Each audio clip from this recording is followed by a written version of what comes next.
Sebelumnya izin ya, saya di sini izin mewawancarai ibu sebagai pemilik usaha ini. Eh, saya di sini mempunyai beberapa pertanyaan yang ingin ditanyakan kepada ibu dan ilmunya untuk dijawab ya kan. Nah, di sini pertanyaan yang pertama itu sejarah usaha ibu ini dan perkembangannya bagaimana sih? Oke, baik. Saya akan mencoba menjawabnya ya. Jadi kalau misalkan untuk sejarahnya, sebetulnya itu berawal dari pertama saya latar belakangnya sebagai seorang karyawan ya di salah satu perusahaan itu sebelum menikah ya. Nah setelah menikah ternyata saya tidak diizinkan lagi gitu untuk bekerja di luar rumah ya. Nah untuk itu saya mencari solusi nih bagaimana caranya biar tetap berpenghasilan gitu. Akhirnya saya mencoba untuk membuka usaha online.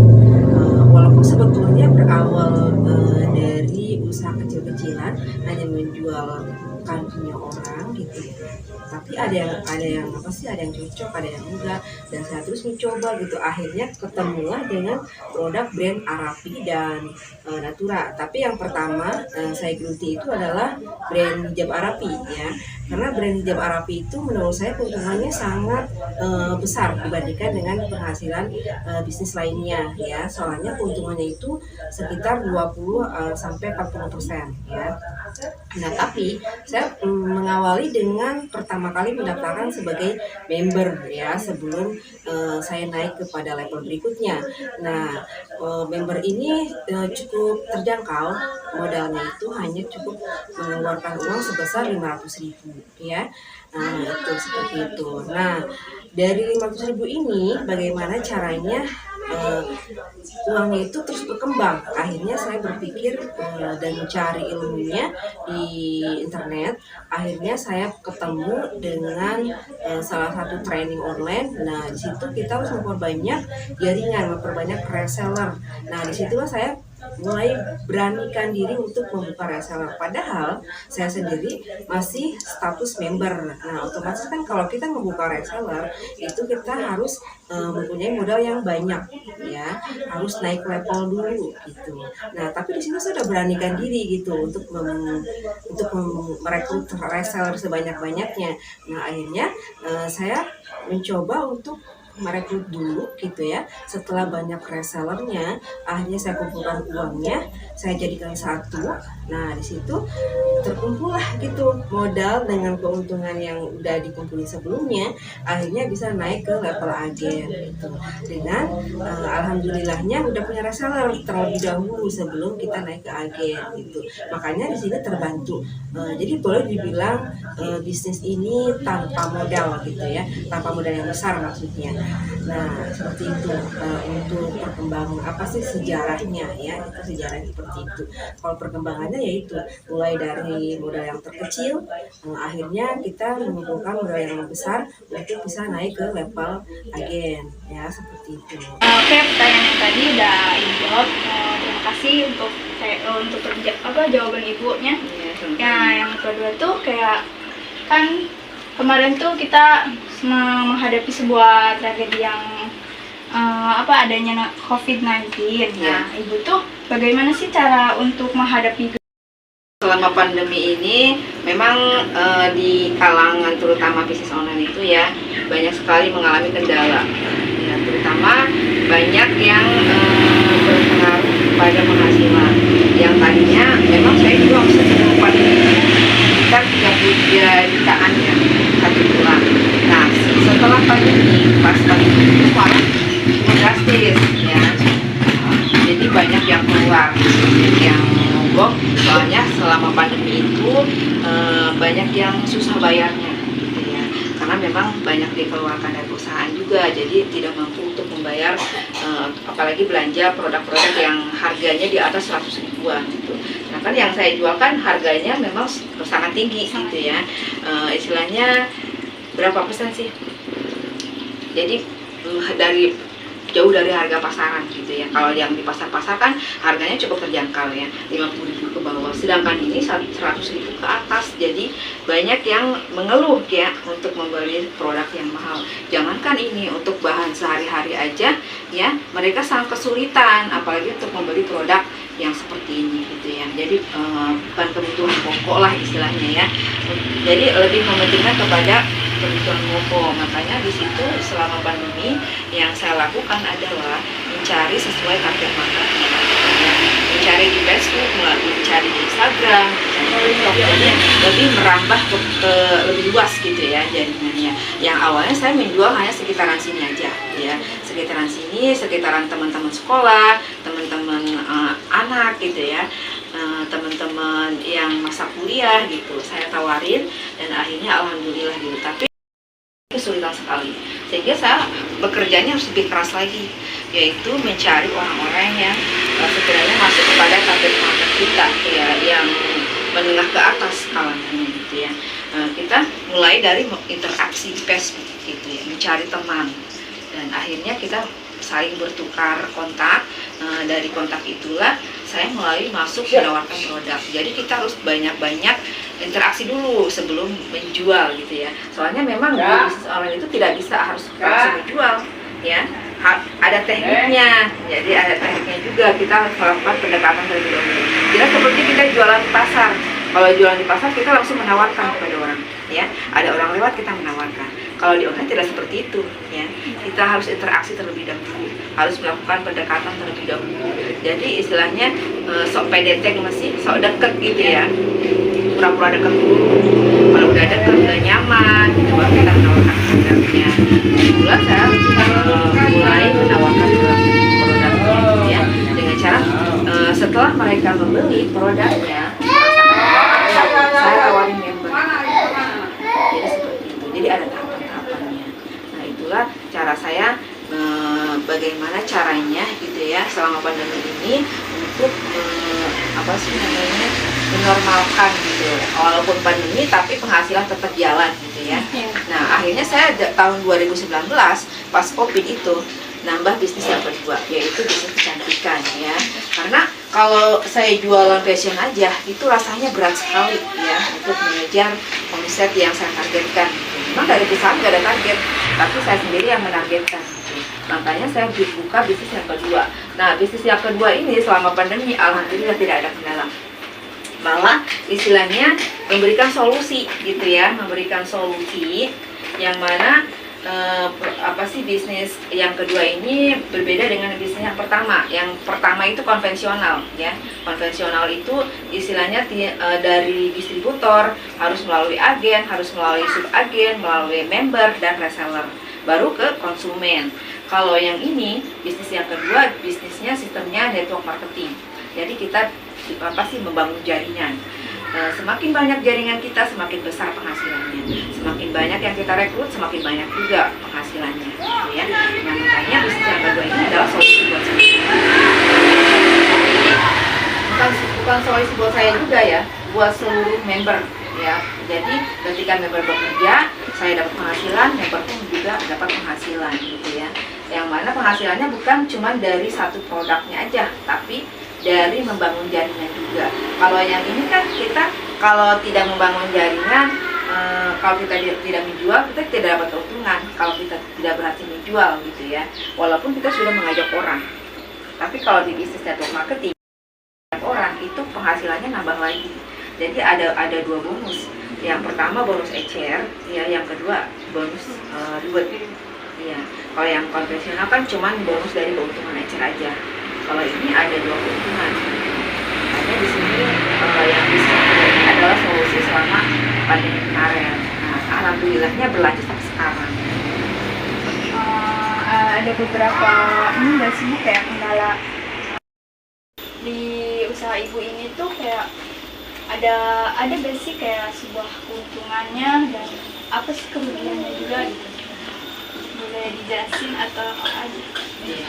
Kalau kerugiannya sebetulnya kalau dari penjualan itu hampir tidak ada ya, hampir tidak ada. Kalau keuntungannya ya itu dari kalau kita semakin rajin menjual, semakin banyak keuntungan ya.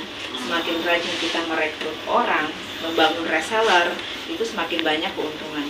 Nah, adapun kerugiannya, di sini saya mengalami banget ya, ditipu orang.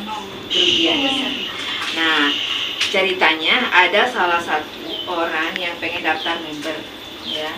Bu, saya pengen ikut jualan produknya punya ibu. Dulu banyak saya produknya, ya, banyak sekali sampai buka lemari yang berikutnya. Tapi sekarang beda lagi ya, tapi nanti ada alasannya. Nah, dulu itu ada orang yang pengen join member, udah saya kasih barang, dia kan nggak punya modal. Saya modalin, saya kasih barang dengan catatan tanggal sekian harus setor. Sampai sekarang itu uang 6 juta, sebesar 6 juta, tidak ada sama. Jadi seharusnya 6 juta itu berputar gitu ya, tiap bulan bertambah terus penghasilannya dari uang itu. Tapi begitu uang itu diambil orang, bukan diambil orang uangnya, tapi diambil produknya senilai 6 juta gitu ya. Jadi disitulah kerugiannya. Jadi banyak yang tidak amanah ya, kerugiannya itu. Ada yang ngambil barang satu tapi tidak bayar. Nah, itu kerugiannya seperti itu. Kita boleh tahu nggak sih keuntungan ibu per bulan itu berapa? Kalau selama pandemi ya, selama pandemi itu kurang lebihnya 1 bulan itu yang dari hijab sekitar 3-4 jutaan. Itu bersihnya ya. Kalau misalkan kotornya itu sekitar omsetnya ya 30 jutaan. Nah, 30 juta kan keuntungan saya kan harusnya 40%. 40% dibanding dengan ya, ada yang member. Nah, keuntungannya 20%.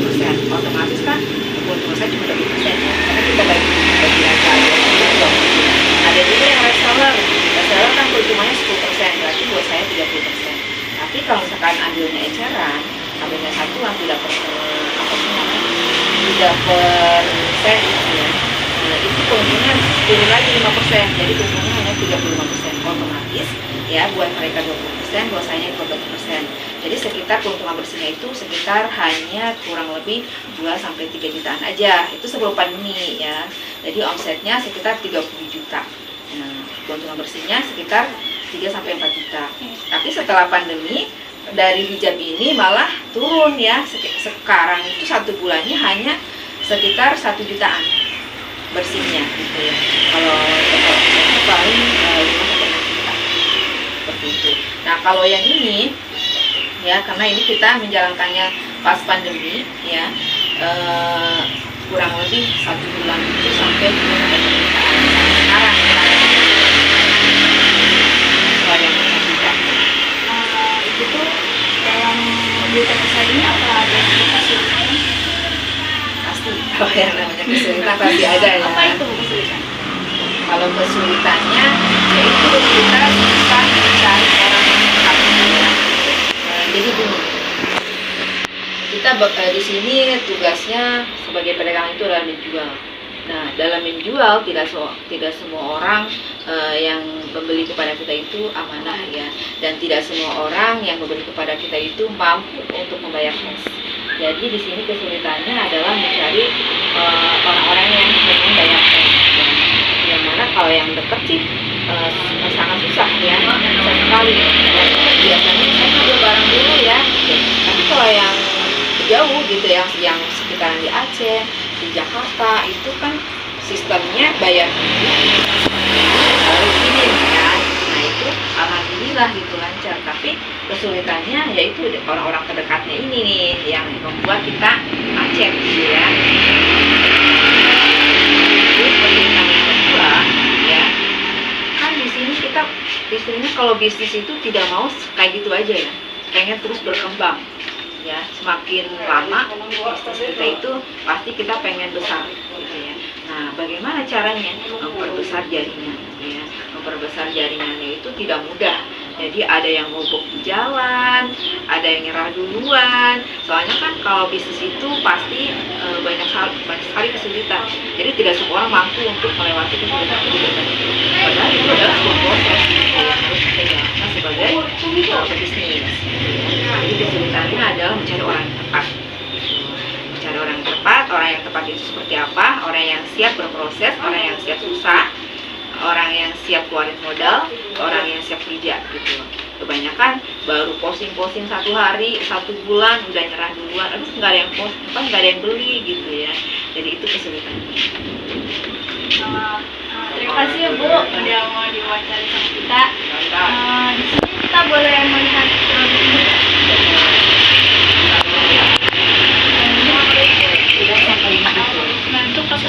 Ini ya produk yang pertama ya yang saya jual. Ada kerudung yang bisa ada lihat, silahkan dilihat dulu. Boleh dibuka juga ya. Dari kualitas bahannya, dari warnanya, dari coraknya juga. Terus ini seperti ini juga sama ya. Tapi ini kelamaan panjang tidak ada bentuknya. Ada logonya. Iya, Ada merek. Nih, zoom. Ada merek balik. Kalau ini baju-baju yang harganya cukup terjangkau ya. Ini sekitar 130-an. Kalau yang ini kerudung harganya kurang lebih 75.000. Kayak air. Nah, kalau yang ini produk yang kedua ya. Ya, karena ini adalah minuman kesehatan. Kalau yang ini serum multifungsi. Jadi bisa dipakai dari usia 0 sampai lanjut usia. Ya. Jadi bukan cuma untuk kecantikan aja, untuk P3K juga bisa. Ya, termasuk ini juga sama multifungsi. Ini lip matte-nya juga untuk warnanya ada 6 shade ya. Yang shade anak-anak sekolah kita pakainya lovely pink ya. Yang saya pakai ini lovely pink karena saya sukanya berjiwa anak-anak muda. Iya. Kalau yang warna sunset chill, bibol itu warna-warna ngejreng ya. Ibu-ibu sosialita pasti suka buat kondangan gitu ya, buat acara pesta dan lain sebagainya. Boleh mau coba dulu juga warnanya. Siapa yang mau pakai? Boleh coba? Enggak. Saya udah pakai. Nih sepadan. Di pada. Boleh. Makasih. Ini warnanya enggak ini kok, enggak medoks. Ini warnanya medium.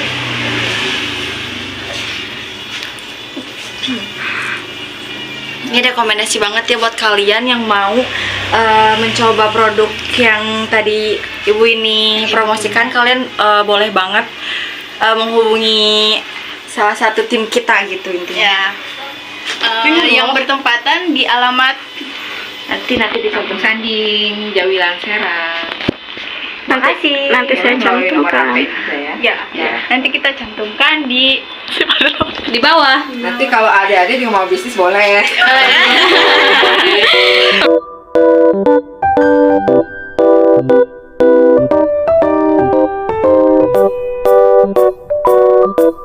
Thank you.